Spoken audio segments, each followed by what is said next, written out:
Selamat malam semuanya, kembali lagi dalam 100 hari berdoa dan malam ini adalah malam yang ke-86. Sebelum kita mulai, marilah kita berdoa. Bapa kami di surga, terima kasih sudah memberkati kami sepanjang hari Sabat kami. Dan sekarang kami akan mendengarkan sedikit dari firman-Mu. Bukakanlah hati dan pikiran kami untuk selalu menerima firman-Mu. Dalam nama Yesus kami berdoa. Amin.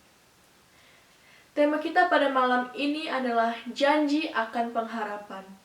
Kita akan mulai dengan mendengarkan sedikit testimoni tentang Millie Santiago.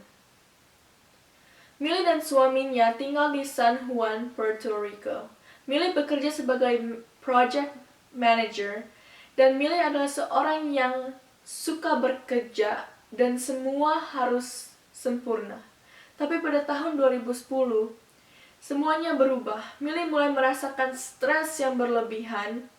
Ia tidak bisa tidur, bahkan Millie tidak bisa berkonsentrasi. Dan hari esoknya, Millie pergi ke dokter jiwa, dan dokter mengatakan bahwa Millie mengalami depresi yang berat. Mulai hari itu, hidup Millie berubah. Depresi sangatlah menyakitkan diri kita sendiri dan orang-orang terdekat kita. Depresi dialami banyak orang dan bisa membuat kita merasa sedih, kesepian, dan tingkat percaya diri yang sangat rendah. Millie merasa bahwa pekerjaannya adalah yang terpenting dalam hidupnya. Millie kehilangan banyak teman dan keluarga karena depresinya. Millie hanya ingin menyendiri. Pada bulan Januari 2013, suami Millie mendapatkan pekerjaan di negara lain.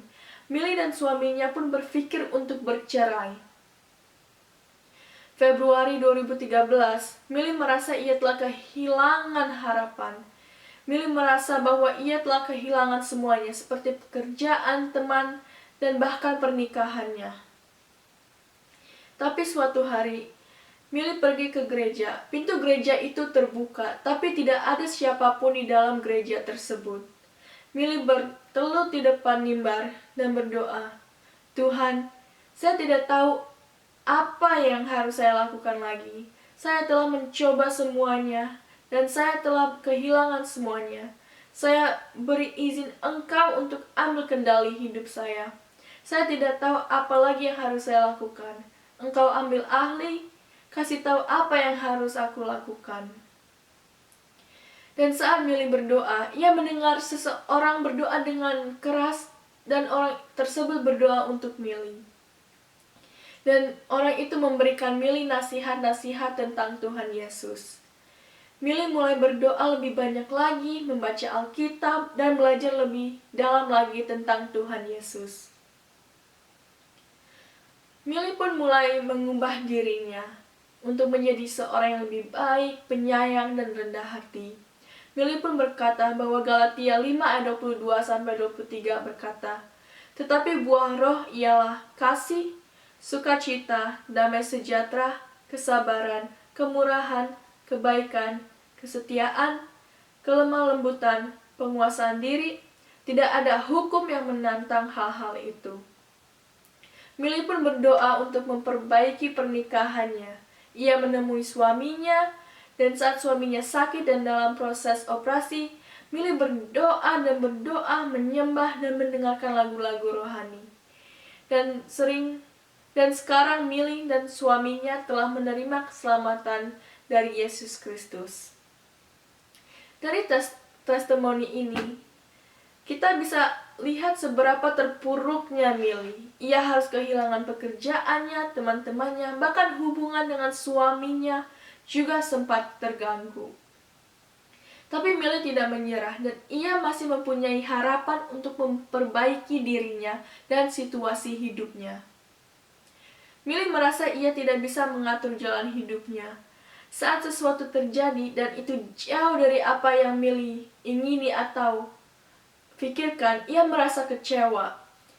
Tapi untuk bangkit dari kekecewaan dan depresinya, Millie memilih untuk memohon kepada Tuhan supaya Tuhan yang mengendalikan hidupnya sekarang. Karena kasih dan kebaikan Tuhan, kita telah diberikan harapan. Harapan untuk hari esok yang lebih baik, harapan untuk pengampunan, dan kemenangan atas dosa, dan pengharapan untuk hidup kekal. Setan dan dunia ini memberikan banyak sekali alasan untuk kita menyerah, tapi Yesus, semua janji Tuhan menemukan mereka di dalam Dia. 2 Korintus 1 ayat 20. Pertanyaannya adalah, apakah kamu akan berpegang akan janji pengharapan yang Tuhan telah berikan melalui perkataan dan darah-Nya?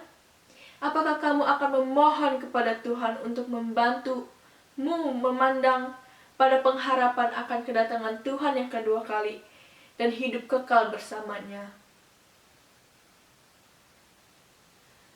Seringkali kita kehilangan harapan karena apa yang ada di depan kita terlihat sangat buram dan tidak tahu jalan mana yang harus kita tempuh. Atau saat apa yang kita inginkan atau pikirkan tidak sesuai dengan apa yang sebenarnya terjadi. Tapi janji harapan yang harus kita selalu pegang adalah janji akan kedatangan Tuhan Yesus yang kedua kali. Tuhan tidak akan pernah meninggalkan kita. Ia akan kembali untuk menjemput kita. Tuhan akan selalu menuntun kita untuk selalu jalan sesuai dengan rencananya. We often feel hopeless and feel like giving up, but God doesn't want us to feel that way. John 14 verse 1-3 says, "Let not your heart be troubled. You believe in God, believe also in me. In my Father's house are many mansions. If it were not so, I would have told you. I go to prepare a place for you, and if I go and prepare a place for you, I will come again and receive you to myself, that where I am, that you may be also." Life Sketches of Ellen G. White, page 293 also says, "We have no home here.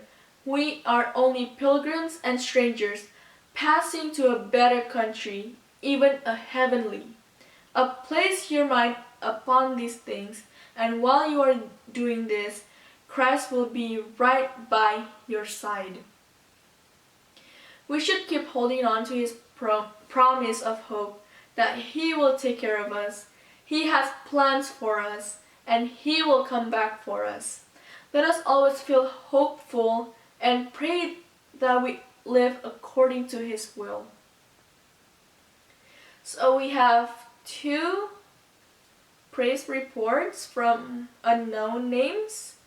They said, "We pray for God to provide the means to build a church, and He worked on the heart of a wealthy businessman to donate the resources needed. And COVID-19 cases are slowly decreasing in Europe and other places around the world.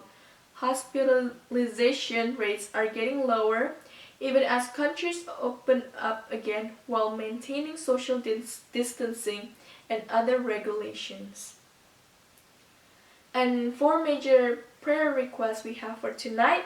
The first one is pray for Jesus to give you a fresh revelation of the glorious hope you have in Him.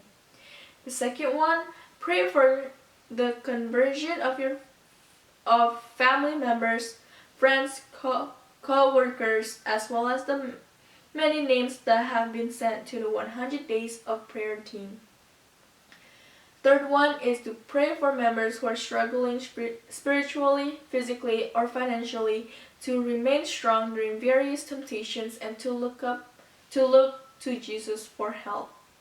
The last one is to pray for various churches and ministries in the South England Conference. Pray for financial miracles in order to plant churches and buildings to better serve the communities around them. So with this message, let us pray. Dear Heavenly Father, thank you for your beautiful day you have given us where we can rest and focus on you. We want to ask for your blessings for this coming week. The future seems like a mystery, but we know that you will always walk with us. Help us to always feel hopeful and holding on to your promise of hope that if we walk with you, you will control everything in our lives. We just finished with our day 86 of our 100 days of prayer, and we thank everyone who always have the courage to participate in this program.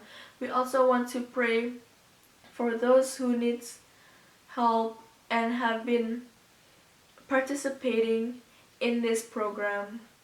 We also want to ask for your kindness to help those who are weak and struggling spiritually, physically, mentally, or financially.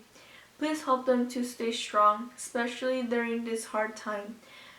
Keep them away from any temptations and to always seek you.